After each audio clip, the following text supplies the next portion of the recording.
Okay. I didn't have my chapter up yet. Let's go. I feel like that is too...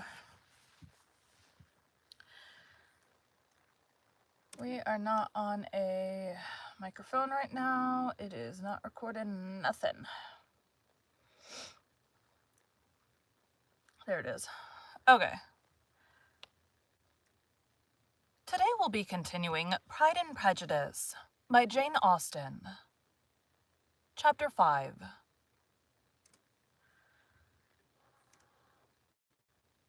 Within a short walk of Longbourn lived a family with whom the Bennets were particularly intimate. Sir William Lucas had been formerly in trade with Meryton, where he had made a tolerable fortune, and risen to the honor of knighthood by an address to the king during his mayoralty. The distinction had perhaps been felt too strongly. It had given him a disgust to his business and to his residence in a small market town, and quitting them both, he had removed with his family to a house about a mile from Meryton, denominated Meryton.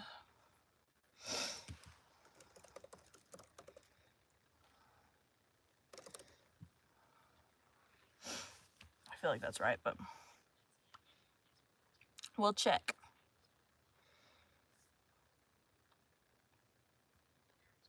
Meryton.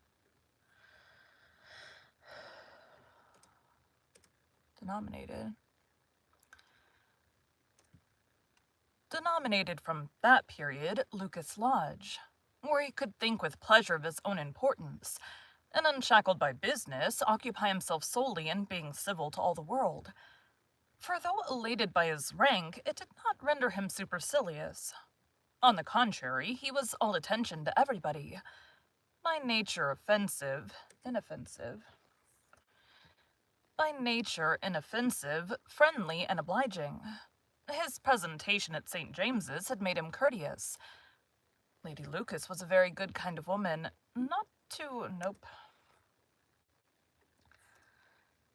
Lady Lucas was a very good kind of woman, not too clever to be a valuable neighbor to Mrs. Bennet. They had several children. The eldest of them, a sensible, intelligent young woman, about 27, was Elizabeth's intimate friend. That the Miss Lucases and the Miss Bennets should meet to talk over a ball was absolutely necessary, and the morning after the assembly brought the former to Longbourn to hear and to communicate. Mrs. Bennet. My dear Mr. Bennet. You began the evening well, Charlotte, said Mrs. Bennet with civil command to Miss Lucas. You were Mr. Bingley's first choice. Miss Lucas. Yes, but he seemed to like his second better.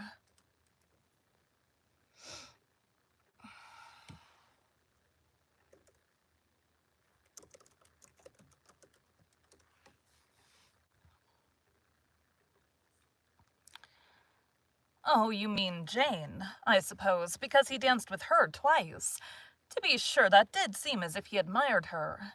Indeed, I rather believe he did. I heard something about it, but I hardly know what. Something about Mr. Robinson.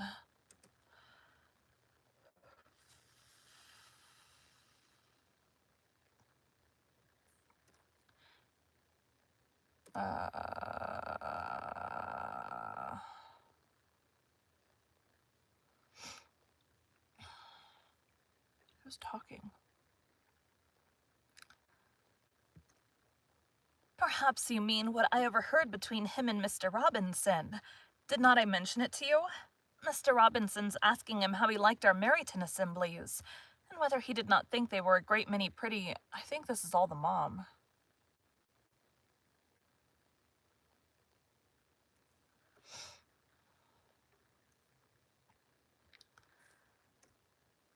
Perhaps... What?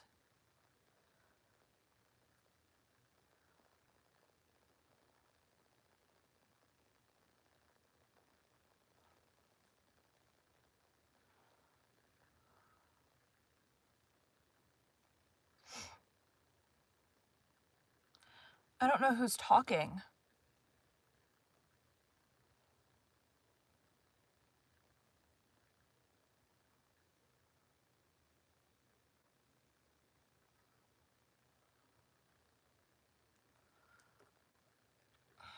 It was just Charlotte, so we're gonna guess Charlotte.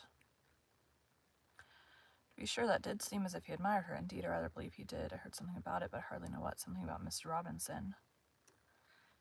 Perhaps you mean what I overheard between him and Mr. Robinson. Did not I mention it to you? Mr. Robinson's asking him how he liked our Meryton assemblies, and whether he did not think there were a great many pretty women in the room, and which he thought the prettiest, and is answering immediately to the last question, oh, the eldest Miss Bennet. Beyond a doubt, there cannot be two opinions on that point. Upon my word, well, that was very decided indeed. That does seem as if. But, however, it may all come to nothing, you know. My overhearings are more to the purpose than yours, Eliza. My overhearings are more to the purpose than yours, Eliza, said Charlotte. Mr. Darcy is not so well worth listening to as his friend, is he? Poor Eliza, to be only just tolerable. I beg you will not put it into Lizzie's head to be vexed by his ill treatment, for he is such a disagreeable man that it would be quite a misfortune to be liked by him. Mrs. Long told me last night that he sat close to her for half an hour without once opening his lips.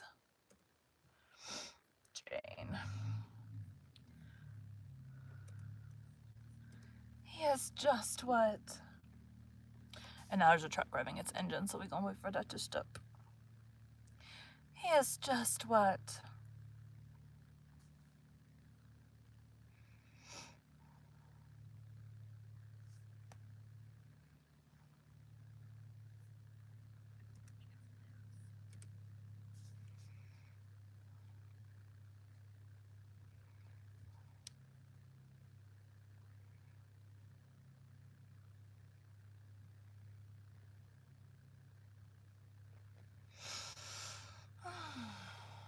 Just waiting for the truck to go away. It's very annoying. But it definitely picks up on the audio, so I gotta wait.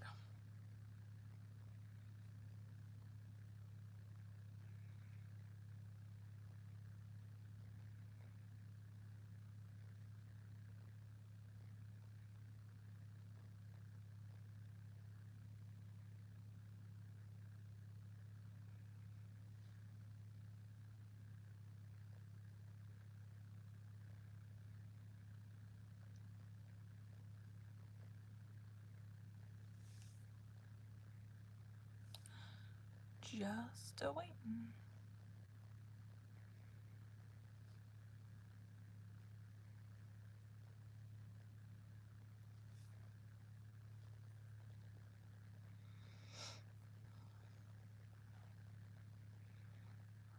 So annoying.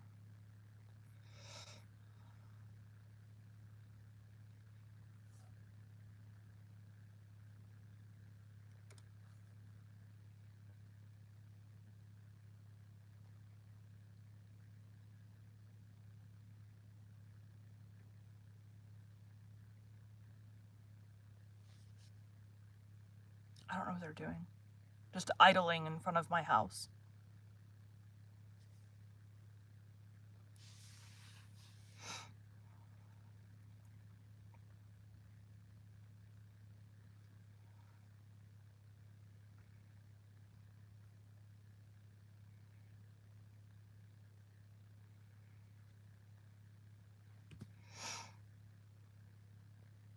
So annoying.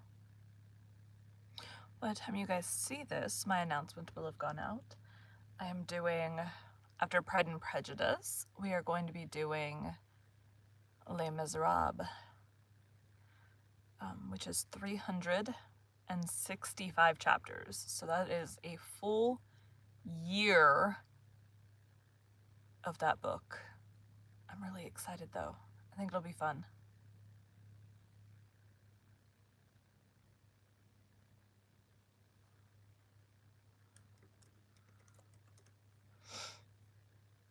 I'm gonna try to log into my Ring and see if they're like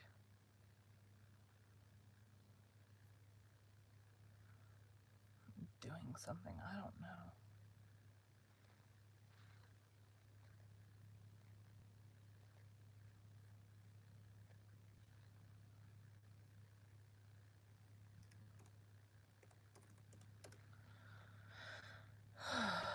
let's see. Close.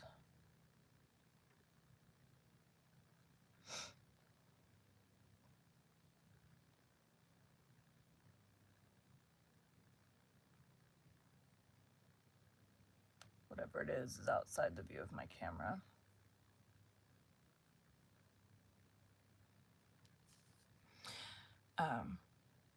My camera's like, we have a really small front porch, like maybe 4x2, maybe? And it's like under, it has like bricks, so we can't see the total front of the house because the bricks block it.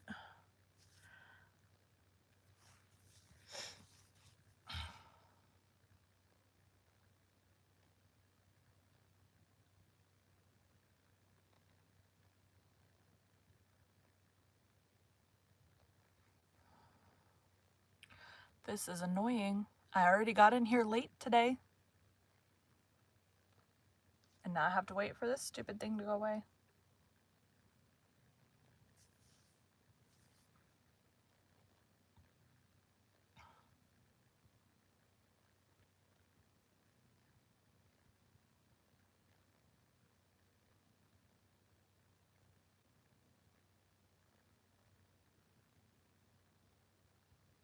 I honestly don't even know what vehicle it is that makes this much noise, because they have like two smaller cars. It's like a, I mean, they have bigger cars, but those park in the back, and the front is like a Mini Cooper.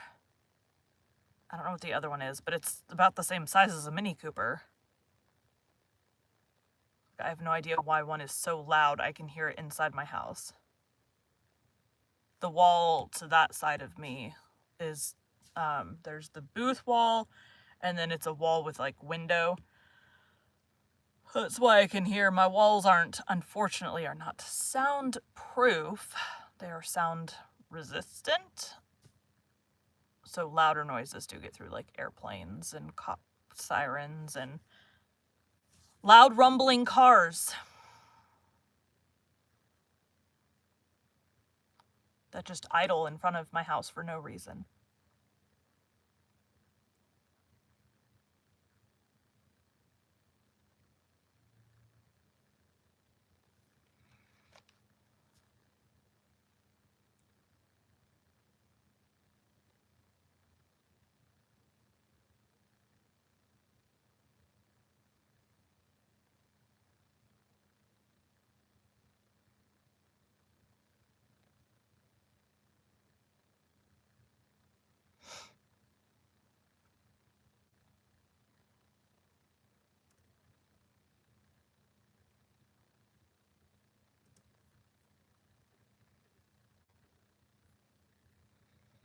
I'm gonna try to export it and see what it does.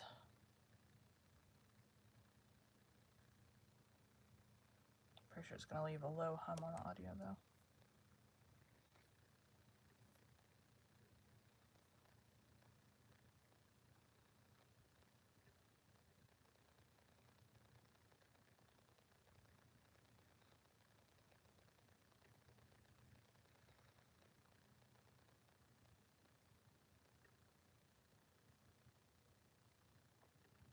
It is actually quiet enough that I can record with it. Should have tried that a while ago. Okay. Jane. Are you quite sure, ma'am? Is not there... We need to listen back to her voice.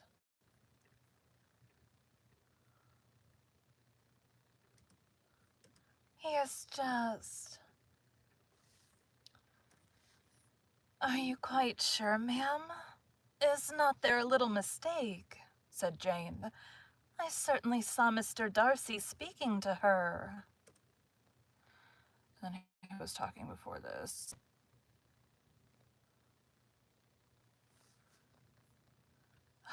Honestly, I have no idea. This should have been the mom. Yeah.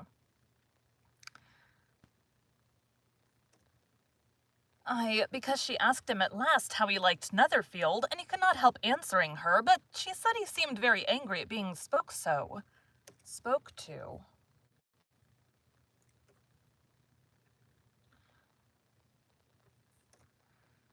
Aye, because she asked him at last how he liked Netherfield, and he could not help answering her, but she said he seemed very angry at being spoke to.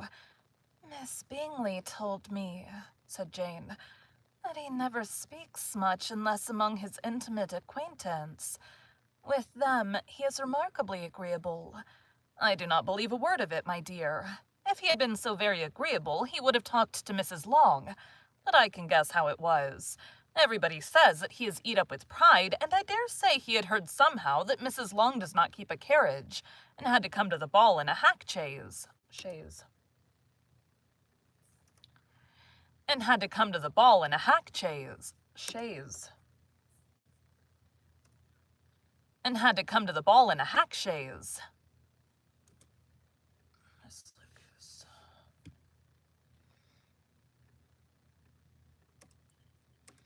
Yes, but he... I do not mind his talking to Mrs. Long, said Miss Lucas, but I wish he had danced with Eliza. But I wish he had danced with Eliza.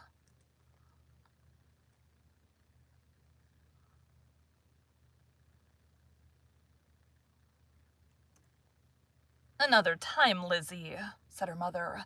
I would not dance with him if I were you. Lizzie. But you forget.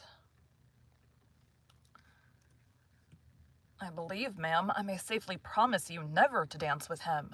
His pride, said Miss Lucas, does not offend me so much as pride often does, because there is an excuse for it.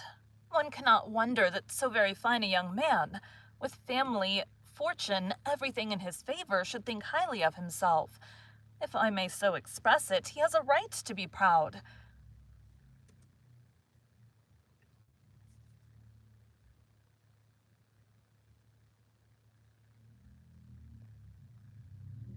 They're leaving, finally.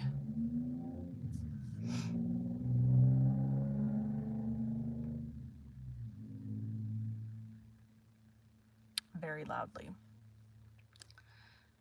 That is very true, replied Elizabeth, and I could easily forgive his pride if he had not mortified mine. Mary.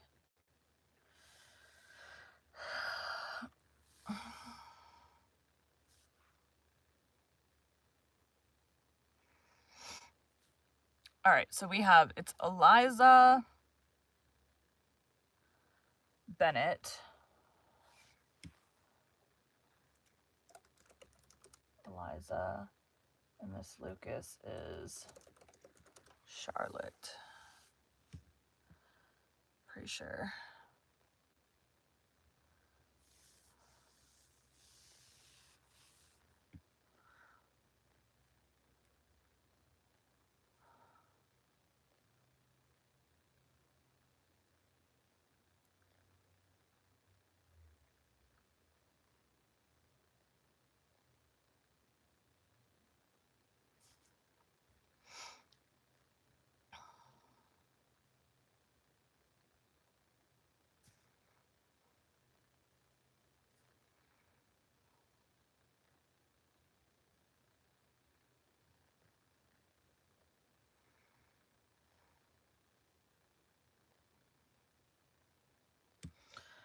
There's something that lists these characters out.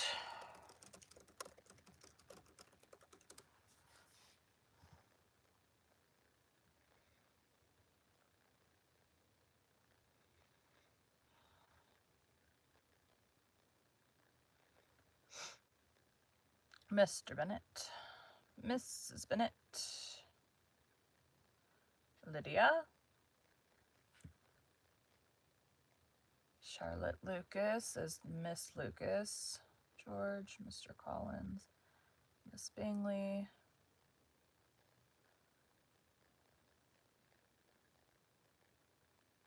bookish and pedantic. Okay. Mary, was Mary a Bennet? Mary is a Bennet. Did we have Mary? Has Mary talked yet? No, Jane and Kitty have talked. Pride, observed Mary, who piqued herself upon the solidity of her reflections, is a very common failing, I believe. By all that I've ever read, I am convinced that it is very common indeed, that human nature is particularly prone to it, and that there are very few of us who do not cherish a feeling of self-complacency on the score of some quality or other, real or imaginary. Vanity and pride are different things, though the words are often used synonymously. A person may be proud without being vain. Pride relates more to our opinion of ourselves, vanity to what we would have others think of us.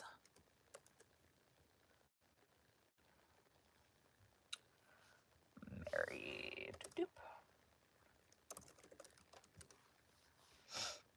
Now who's talking? Young Lucas.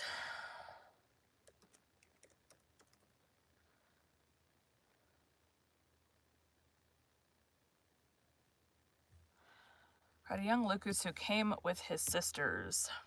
We're gonna guess he's well, it's young, so. If I were as rich as Mr. Darcy, cried a young Lucas who came with his sisters, I should not care how proud I was. I would keep a pack of foxhounds and drink a bottle of wine every day.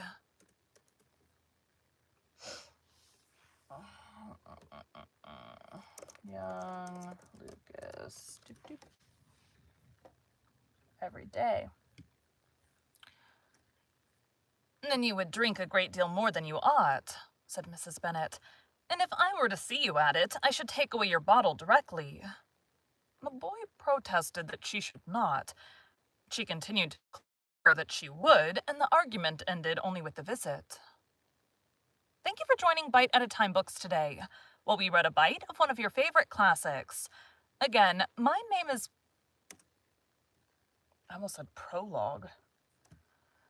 Again, my name is Bree Carlile, and I hope you come back tomorrow for the next bite of Pride and Prejudice.